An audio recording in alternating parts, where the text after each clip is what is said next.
우리 복음이라고 그러죠. 우리 기독교인들은 복음이라는 말에 익숙해 있죠. 복음, 복된 소식이죠. 복된 소식. 여러분, 무엇이 복음일까요? 사람의 상황에 따라서 다릅니다. 병든 사람에게는 치료해 준다 하는 게 복음이겠죠. 가난한 사람에게는 돈 많이 줄게, 그게 복음입니다. 취업을 준비하는 학생들에게는 좋은 데 취직시켜 줄게, 또는 시험 봤는데 합격했다, 그게 복음이겠죠. 상황에 따라 다른가요? 여러분은 어떤 복음이 들려왔으면 좋겠어요? 여러분이 처한 상황에 따라 다르겠죠. 공통적으로 좋은 소식은 부자 되게 해줄게 그러면 다들 좋아할 겁니다. 돈 많이 줄게 그러면 좋아하겠죠. 본문에는 이 하나님의 승리를 전달하는 전령의 모습을 묘사하고 있습니다. 좋은 소식을 전하며 이렇게 시작하지만 원문은 산을 넘는 자의 발이 어찌 그리 아름다운가가 먼저 나옵니다. 산을 넘는 자의 발이 어찌 그리 아름다운가 먼저 등장하고, 그 다음에 이 발을 수식하는 5개의 구문이 나옵니다. 좋은 소식을 가져오는 발, 평화를 공포하는 발, 복된 소식을 가져오는 발, 구원을 공포하는 발, 내 하나님이 통치하신다는 사실을 전하는 발. 그게 이제 뒤에서 앞을 이렇게 수식해요. 분사 구문이라고 그러는데, 산을 넘는 자의 발이 어찌 그리 아름다운가 해놓고 그 발을 수식하는 말이 뒤에서 이렇게 꾸미는 구조로 되어 있습니다. 둘씩 짝을 지을 수가 있어요. 좋은 소식을 가져오는 발과 평화를 공포하는 발. 좋은 소식을 가져오는데 그 좋은 소식이 뭐냐? 평화를 공포하는 소식이다, 이제 그런 의미예요. 그 다음에는 복된 좋은 소식을 가져오는 말. 그러면 그 복된 좋은 소식이 어떤 거겠어요? 구원을 공포하는 말, 이렇게 되어 있습니다. 좋은 소식을 가져온다, 그거 뭐냐? 평화를 공포하는 거다. 좋은 소식을 가져온다, 그게 뭐냐? 구원을 선언하는 거다. 이렇게 2개씩 짝을 지을 수가 있죠. 여기서 이제 좋은 소식이라는 것은 주로 전쟁과 관련해서 사용됐던 표현입니다. 전령들이 승리를 이제 가져다 주죠. 지금처럼 뭐 휴대전화가 있고 무전기가 있고 그런 시대가 아니니까 전쟁에서 승리하면 전령이 막 달려서 자기 성으로 달려가잖아요. 그래서 우리가 전쟁에서 이겼다 하고 이제 선언을 하는 거죠. 그걸 이제 좋은 소식이라는 이 단어를 그때 쓰는 겁니다. 평화를 공포한다는 것도 마찬가지죠. 전쟁이 다 끝났다는 겁니다. 전쟁이 끝났는데 패배로 끝난 게 아니고 승리로 끝난 거죠. 이제 더 이상 전쟁 안 해도 된다, 평화가 찾아왔다 하고 선언할 때 쓰던 표현들입니다. 복된 좋은 소식 이렇게 되는데, 좋은 소식에다 복된을 붙여놨잖아요. 좋은 소식을 강조하여 이제 표현하는 겁니다. 구원을 공포한다 했을 때 이 구원은 마찬가지로 복된 좋은 소식이 뭐냐? 구원이다, 우리가 구원받았다 하는 거죠. 지금 이제 포로된 이스라엘에게 전해지는 복된 좋은 소식이거든요. 포로된 이스라엘에게는 어떤 소식이 제일 좋겠어요? 우리를 억압하던 바벨론이 멸망하고 이제 우리가 포로에서 풀려나서 고국으로 돌아갈 수 있다, 이 소식이죠. 야, 포로 생활이 끝났다, 이제 우리 고국으로 돌아간다. 이게 이제 복된 좋은 소식이죠. 그런데 한 가지 생각해 봐야 돼요. 전령이 산을 넘는 자의 그 아름다운 발이 와서 다 외칩니다. 이제 포로 생활이 끝났다, 고향으로 돌아갈 수 있다 하고 소리를 전했을 때 그 소식을 듣는 이스라엘 백성들이 다 기뻐했을까요? 정말로 복음으로 들렸을까요? 그게 복음으로 들렸을까요? 그러지는 않았을 겁니다. 우리가 아는 대로 이스라엘의 포로 귀환은 3차에 걸쳐서 되죠. 1차, 2차, 3차에 걸쳐서 포로 귀환이 됩니다. 그리고 3차 포로 귀환이 끝난 뒤에도 여전히 이 바벨론이 망하고 이제 페르시아잖아요. 그 땅에 머물러 있는 사람들도 있었습니다. 그럼 한 번에 모든 사람이 돌아가지 않고 마치 출애굽하듯이 단번에 다 나가지 않고 1차, 2차, 3차에 거치고 그럼에도 남아있고 하는 건 뭘 의미해요? 고국으로 돌아가기를 원치 않는 사람들이 있었다 하는 겁니다. 주로 어떤 사람들이었을까요? 이미 그곳에 정착하고 자리와 기반을 잡은 사람들. 포로 잡혀가서 어릴 때 포로 잡혀가서 포로 귀환할 때까지 살아남은 사람들은 소수였죠. 이제는 완전히 나이가 지긋해가지고 백발이 한 사람들 소수거든요. 나머지는 바벨론 태어나서 거기서 자라난 사람들입니다. 바벨론에서 태어났어요. 바벨론 언어를 배웠어요. 바벨론 학문을 했어요. 그곳에서 취직하고 그곳에서 가정을 꾸리고 그곳에서 정착해서 사는 사람들이 있습니다. 그런데 원래 고향으로 돌아간다. 자기 고향이 아니겠죠. 아버지 고향이죠. 돌아간다 소식을 들었을 때에 야 드디어 돌아간다 그랬을까요? 나 이미 여기서 좋은 직장 다니고 가정 이루고 잘 살고 있는데 이걸 다 버리고 가야 된다고 고민하지 않았겠습니까, 여러분? 고민이 됐겠죠.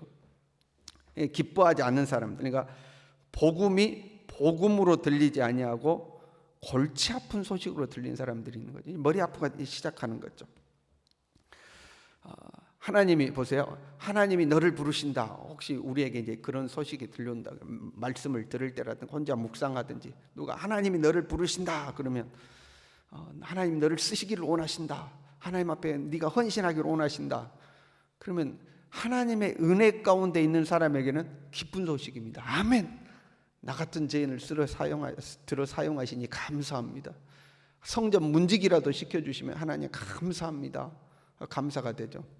그런데 은혜가 없는 사람은요, 내가 이제 부유해졌어요.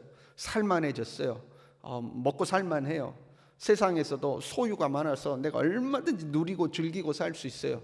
그런데 하나님이 너를 쓰시기를 원한다 그러면 머리 아픈 겁니다. 고민되는 거죠. 왜요? 가진 것이 많을수록 하나님 앞에 헌신하려면 내놓을 것도 많은 겁니다. 가진 것이 많으면 헌신하라고 그러면 내놓을 것도 많은 거예요. 부자 청년이 고민하고 뒤돌아서 가는 거 아닙니까? 그 복음이 복음으로 들리질 않는 거죠. 그러니까 이런 사람에게는 믿음으로 사십시오, 헌신하며 사십시오, 은혜 받으십시오, 성령 충만하십시오, 주를 위해 사십시오, 이 말이 기쁘지가 않는 겁니다. 이 말이 별로 달갑지가 않아요. 적당히 하지 내가 다 알아서 할 텐데. 기쁘지가 않아요. 목사님이 신방 오신다는데 반갑지가 않습니다. 야, 교회에서 부흥회 한대, 부흥회. 이번에 은혜 받자. 반갑지가 않습니다. 내가 적당히 알아서 할 텐데 뭐 꼭 나를 저렇게까지 하려고 하나. 간섭하는 게 싫어지는 거죠. 복음이 복음으로 들리지가 않습니다. 복된 소식이란 각자의 상황에 따라 달라질 수가 있는 겁니다. 각자의 상황에 따라. 복 받아라 그러면 다 좋아합니다. 근데 회개하라 그러면 별로 안 듣고 싶어요. 복 받아라 부자들아 하나님 당신을 축복하십니다. 아멘 하죠. 주를 위하여 목숨 걸고 헌신하십시오 그러면 별로 아멘하고 싶지 않죠.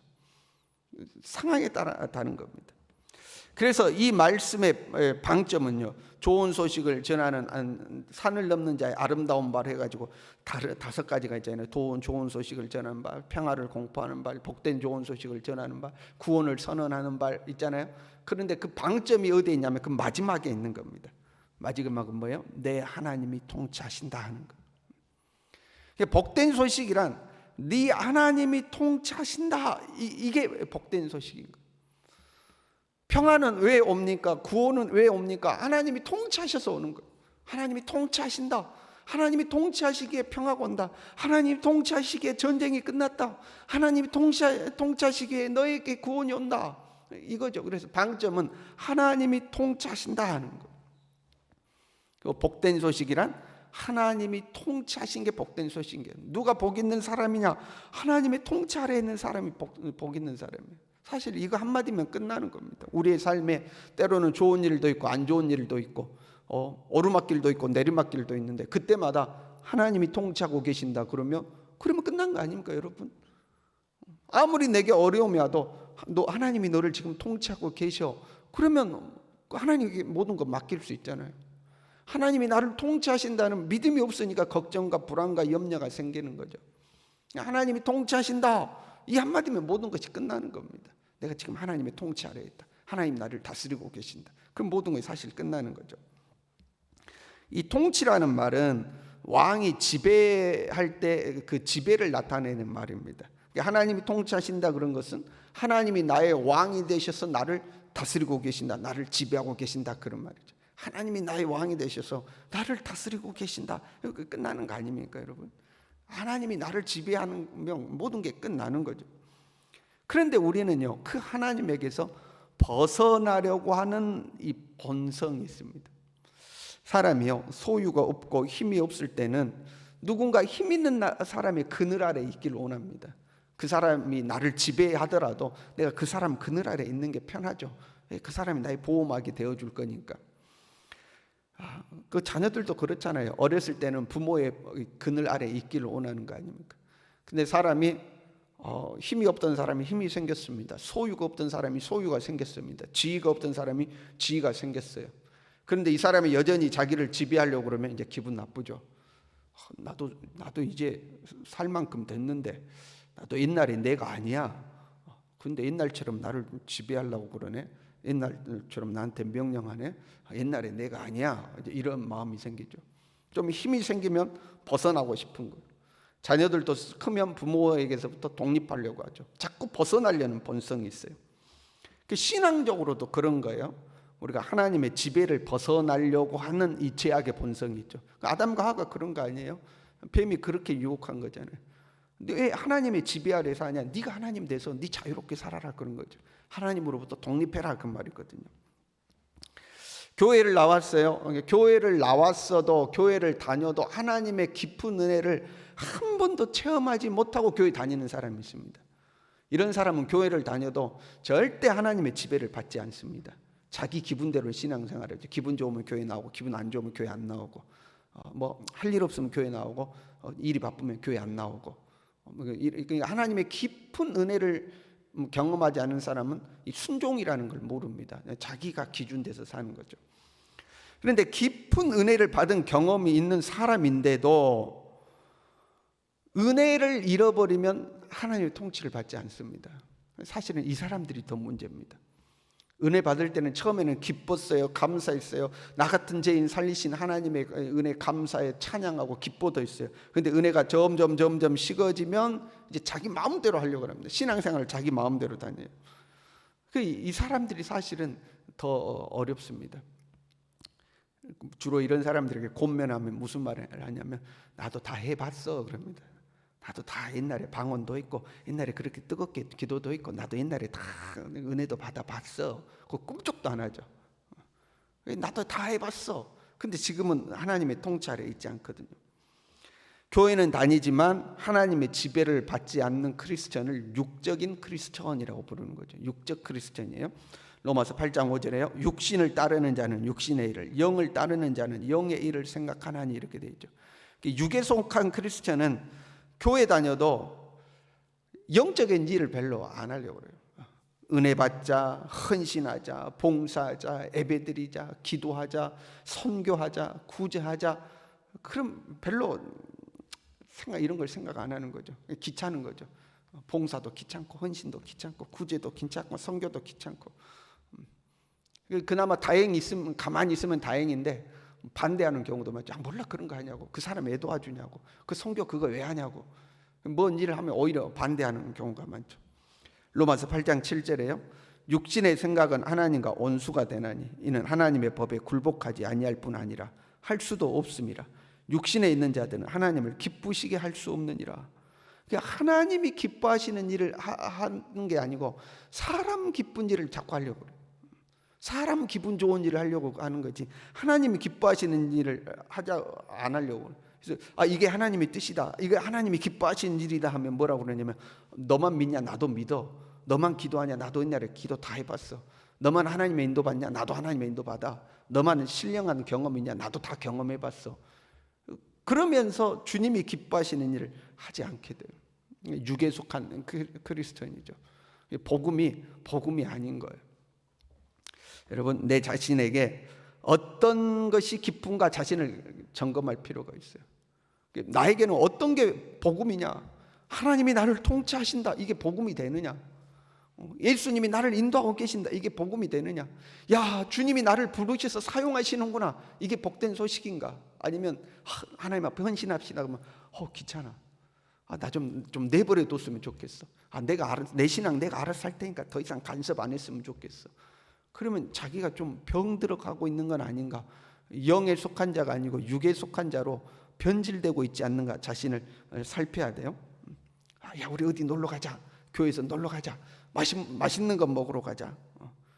돈 벌러 가자. 뭐 이런 소식은 좋고 좀 더 쉬어. 좀 더 편하게 신앙생활 좀 더 편하게 좀 더 쉽게 그러면 좋고 하나님 앞에 더 헌신해야지, 더 순종해야지, 더 철저하게 하나님 앞에 믿어야지. 그런 소식은 안 좋고, 그럼 여러분 스스로가 문제가 있는 거죠. 점검해야 되는 거예요. 하나님이 나를 통치하신다, 이 소식이 기쁜 소식 될 수 있길 바랍니다. 믿음으로 삽시다, 이 소식이 기쁜 소식 될 수 있길 바랍니다. 더 나아가서 내 자신뿐만 아니라 이러한 소식을 전하는 다른 사람에게 믿음으로 살자고, 하나님의 통치에 순종하며 살자고 전하는 아름다운 발이 될 수 있기를 바랍니다. 기도하겠습니다.